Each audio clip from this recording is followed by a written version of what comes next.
Ya, jumpa lagi bersama kami di channel Masalah Pajak. Channel pajak pasti tentunya membahas tentang perpajakan, termasuk membahas pelaporan SPT tahunan bagi orang pribadi.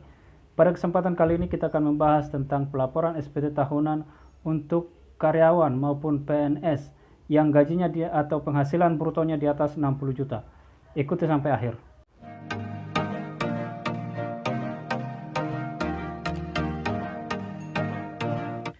Untuk pelaporannya kita harus masuk ke Google atau bisa juga ke Google Chrome, bisa ke Firefox atau Mozilla. Kita akan buka internetnya. Nah, setelah kita masuk ke internet ini, kita langsung buka yang namanya DJP Online. Bisa kita ketik di sini DJP Online.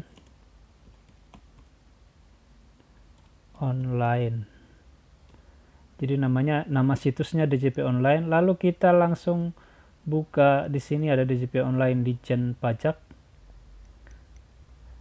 Maka akan muncul seperti ini validasi ya. Tapi ini kita close dulu karena kita saat ini tidak buat tutorial validasi. Kita tutorialnya adalah pelaporan SPT tahunan. Nah, ini dia. Tampilan yang pertama harus kita isi adalah kita masukkan NPWP kita. Ini untuk kita bisa masuk, kita harus hafal NPWP ya. Setelah itu kita masukkan kata sandi. Ini kata sandi jangan sampai salah karena dia akan ditolak jika salah. Kita akan masukkan kode keamanan ini, pastikan sama ya.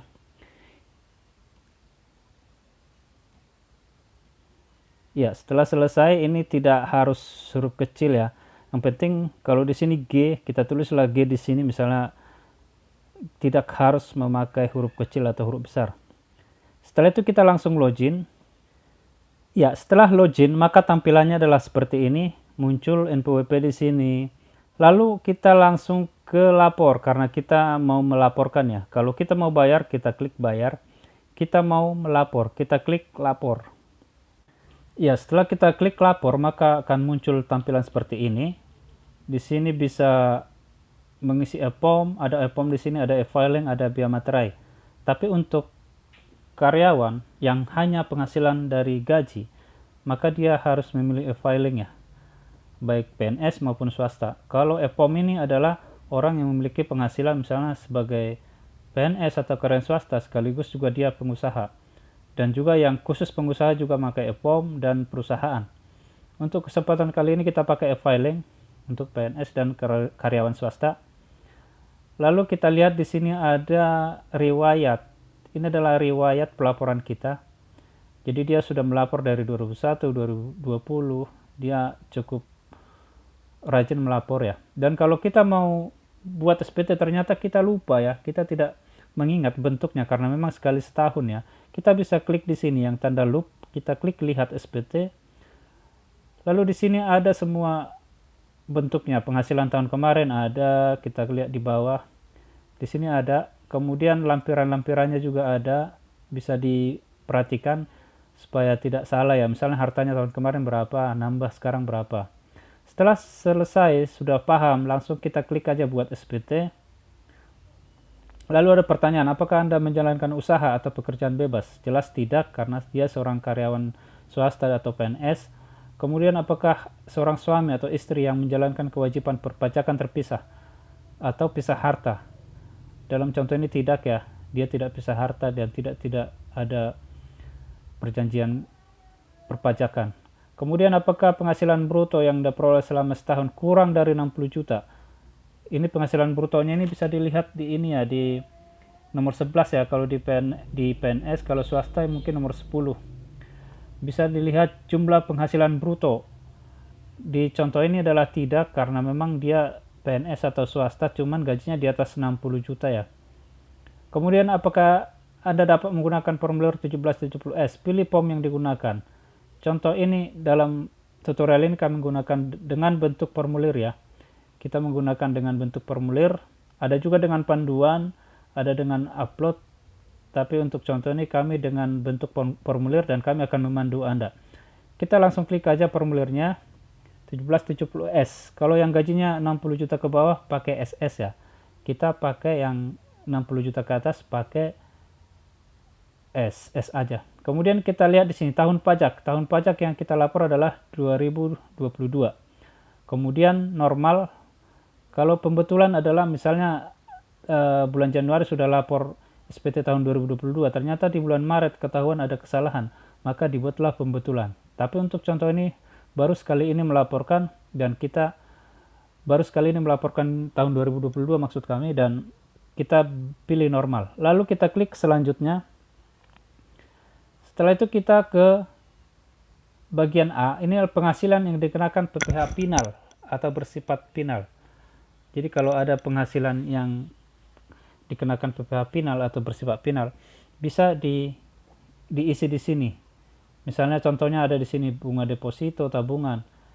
Bisa diisi kalau misalnya ada bunga depositonya, berapa DPP penghasilannya, berapa PPh yang terutang.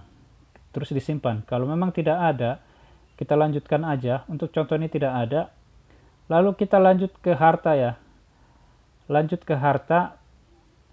Di sini ini adalah SPT tahun lalu ya. Bisa kita klik di sini SPT kita pada tahun lalu atau harta pada tahun lalu ya.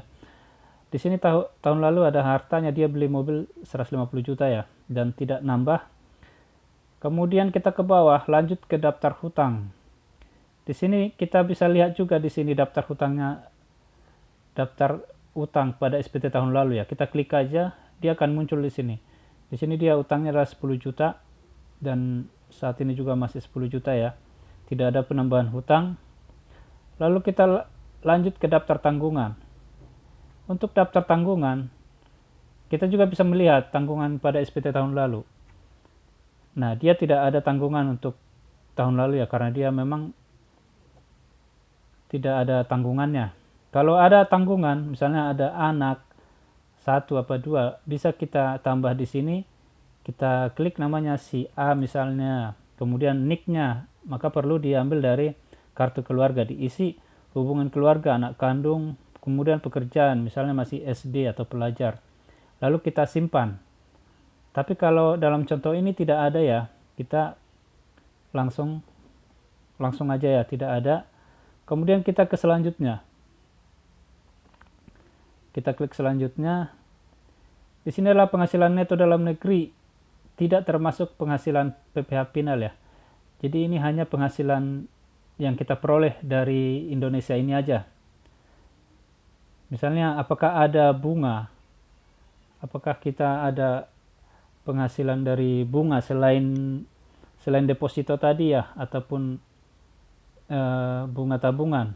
Kemudian apakah ada royalti, apakah ada sewa, misalnya sewa kita menyewakan mobil atau truk. Tapi kalau untuk sewa tanah dan bangunan tidak masuk di sini karena itu masuk final. Kemudian ada juga hadiah. Tapi hadiah di sini kalau hadiah undian tidak masuk ya. Misalnya hadiah-hadiah lain bisa dimasukkan ke sini. Kemudian penghasilan lain, di penghasilan lain ini misalnya ada selisih kurs atau pembebasan utang, itu bisa kita masukkan di sini. Itu penghasilan neto dalam negeri lainnya ya. Setelah itu kalau memang tidak ada, kita lanjut aja ke B. Lalu di sini penghasilan yang tidak termasuk objek pajak. Jadi ternyata ada penghasilan yang tidak termasuk objek pajak. Misalnya adalah bantuan atau sumbangan atau hibah. Tuliskan aja di sini berapa. Kemudian warisan. Misalnya dapat warisan berapa. Ini hibah ini harus dari orang tua kandung ya ke anak ya. Misalnya ada dapat 10 juta, tuliskan 100 juta, 1 miliar, tuliskan semua. Di ini juga warisan, tuliskan berapa dapat warisan. Itu perlu karena supaya tidak menimbulkan kecurigaan. Kalau warisan 1 miliar pun 2 miliar pun harta Anda itu tidak kena pajak. Tapi kalau warisan ya, dan juga hibah. Jadi perlu kita tuliskan di sini supaya nanti tidak ada kecurigaan. Misalnya nih kita bikin di sini gaji kita cuma 80 juta. Ternyata 80 juta setahun. Ternyata kita beli mobil Fortuner. Tentu kan tidak masuk logika lah ya kalau penghasilan hanya 80 juta misalnya setahun. Nah, berarti ternyata mobil itu kita beli dari harta warisan. Nah, makanya orang pajak tidak curiga karena kita sudah memasukkan di sini harta warisan. Jadi kita bisa kalau misalnya orang pajak tanya, "Ini dari mana kamu dapat beli mobil Fortuner, beli apartemen dan segala macam. Kita bisa katakan saya dapat warisan. Nah, orang pajak kan akan tanya, dari warisanmu itu apakah sudah masuk di SPT tahun kemarin? Nah, kalau kita sudah masukkan di sini berarti kita sudah bisa mempertanggungjawabkannya. Lalu di sini juga ada penghasilan lain yang tidak termasuk objek pajak. Dituliskan aja semua ya, kalau ada beasiswa misalnya. Jika misalnya tidak ada, bisa kita kosongkan, lanjut ke bukti potong.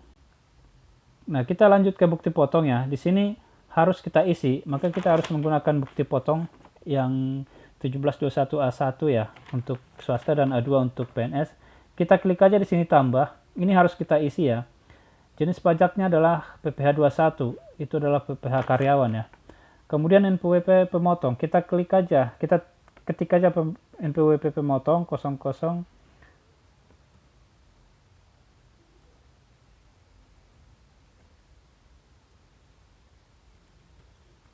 Itu ada di atas ya. Kalau benar langsung muncul namanya di sini.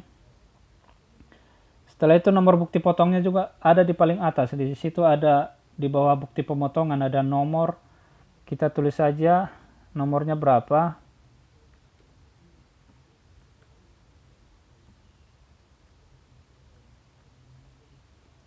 Kita tuliskan semua. Kemudian tanggalnya juga ada di paling bawah ya. Kemudian jumlah yang dipotong untuk PNS ada di situ nomor 22, PPh pasal 21 terutang. Itu ada ya. Kalau untuk swasta juga mungkin nomor 21 ya, tapi nama tulisannya PPh pasal 21 terutang. Tuliskan di sini.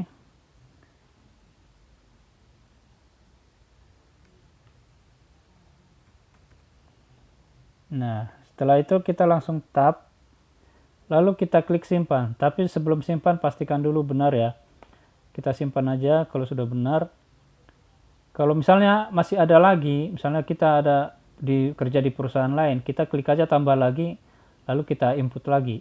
Tapi kalau cuma satu, maka kita langsung klik lanjut. Setelah kita lanjut, maka di sini ada status perkawinan, tidak kawin atau kawin. Kalau sudah kawin, pilih kawin. Ini adalah tidak kawin, kita lanjut ke bagian A.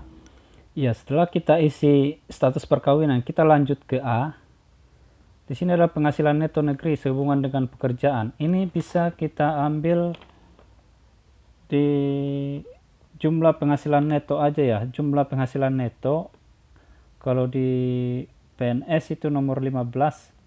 Kalau di swasta mungkin yang karyawan swasta mungkin nomor 14 ya, tapi namanya jumlah penghasilan neto. Di situ ada jumlah penghasilan neto. Di contoh ini adalah 73.300.082. Lalu kita isi ke penghasilan neto dalam negeri lainnya. Ini kalau misalnya ada penghasilan lain ya, selain dari gaji bisa dituliskan di sini. Tapi jika kita isi ini bisa menambah penghasilan kita dan pajaknya juga mungkin akan bertambah. Kita akan bisa membayar pajak jika kita isi di sini. Untuk contoh ini kosong. Kemudian penghasilan dari luar negeri, jika ini juga kalau ada diisi aja, dalam contoh ini kosong. Lalu di sini zakat, kalau ada sumbangan keagamaan yang sifatnya wajib ya, kalau ada dituliskan juga. Jika memang sudah selesai, kita lanjut ke B. Di B ini ada penghasilan kena pajak, penghasilan tidak kena pajak. Di sini adalah penghasilan tidak kena pajak. Di sini statusnya adalah tidak kawin dan tanggungannya ada 2. Ini bisa dilihat tanggungannya, bisa dilihat di atas ya. Ada di kolom bukti potong itu ada A, identitas penerima penghasilan yang dipotong. Di kolom itu ada statusnya apakah K0 atau TK2. Di sini contohnya adalah TK2. Maka penghasilan tidak kena pajaknya adalah 63 juta. Ini udah otomatis ya. Kita tinggal pilih di sini berapa. Tapi jangan menghitung anaknya ya. Misalnya anaknya sekarang 3. Langsung dibikin di sini K3. Di sini ini harus berdasarkan bukti potong. Di bukti potong berapa?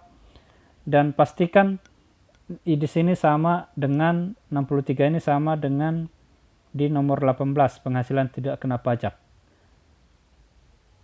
Coba Bapak Ibu lihat di penghasilan tidak kena pajaknya apakah sama, apakah 63 ini tertera juga di bukti potong. Kalau memang sudah sama bisa dilanjutkan. Maka di sini penghasilan kena pajaknya adalah 10.300.000. Inilah yang harus kena pajak.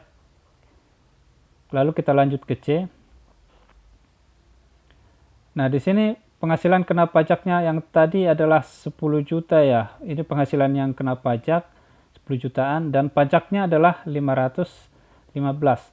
Dan ini sudah dipotong sama oleh karyawan perusahaan atau instansi pemerintah ya.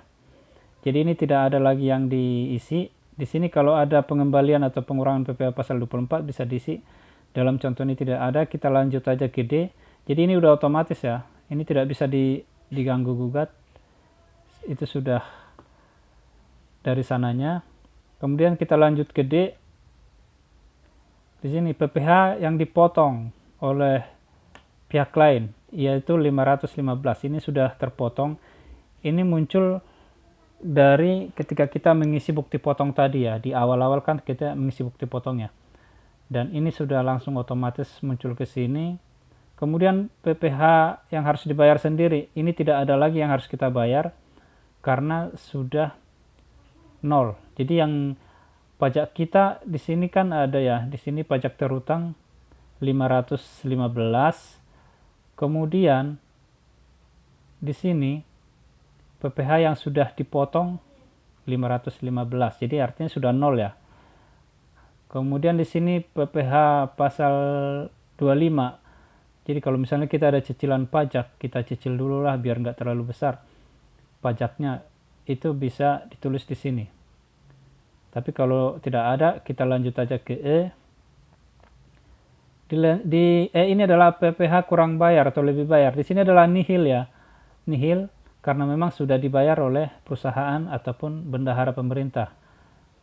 Di sini sudah nol dan nihil. Kemudian kita lanjut ke F. Di sini adalah angsuran PPh pasal 25 tahun pajak berikutnya. Ini adalah angsuran PPh pasal 25 ya. Jadi kalau memang kita mau mengangsur, bisa kita tuliskan di sini berapa angsurannya. Kalau di sini ada pilihan ya. Kalau kita pilih seperti ini, maka angsurannya berapa. Tapi untuk contoh ini dia tidak ada angsuran. Karena memang PPh-nya sudah langsung dipotong oleh pihak pemberi kerja. Jadi kalau yang angsuran ini bisa Anda isi kalau misalnya Anda ada pembayaran pajak selain dari yang dipotong pemerintah ataupun pemberi kerja swasta. Tapi dalam contoh ini kan nihil, jadi dia tidak ada PPh pasal 25-nya. Kemudian kita lanjut ke pernyataan. Ini dibaca aja ya, apakah Anda setuju? Kita klik aja setuju, lalu kita ke selanjutnya. Setelah itu kita lihat di sini ya sudah lengkap dan status SPT kita adalah nihil.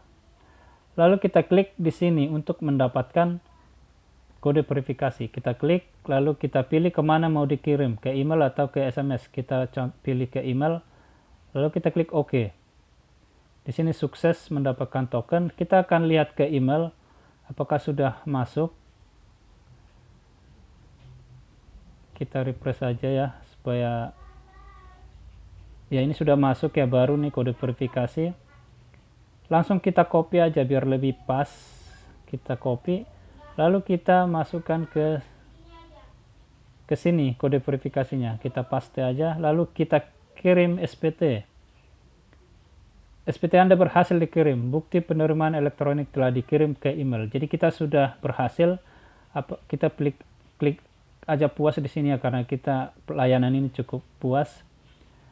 Setelah itu kita akan melihat bukti potongnya, karena itu adalah bukan bukti potong ya, bukti penerimaan bahwa kita sudah melaporkan.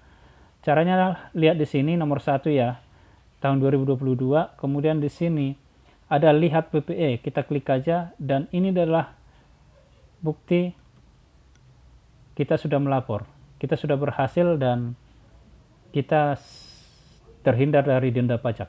Itu saja untuk kesempatan kali ini. Jangan lupa subscribe dan like dan beri komentar yang terbaik. Jumpa lagi di video berikutnya.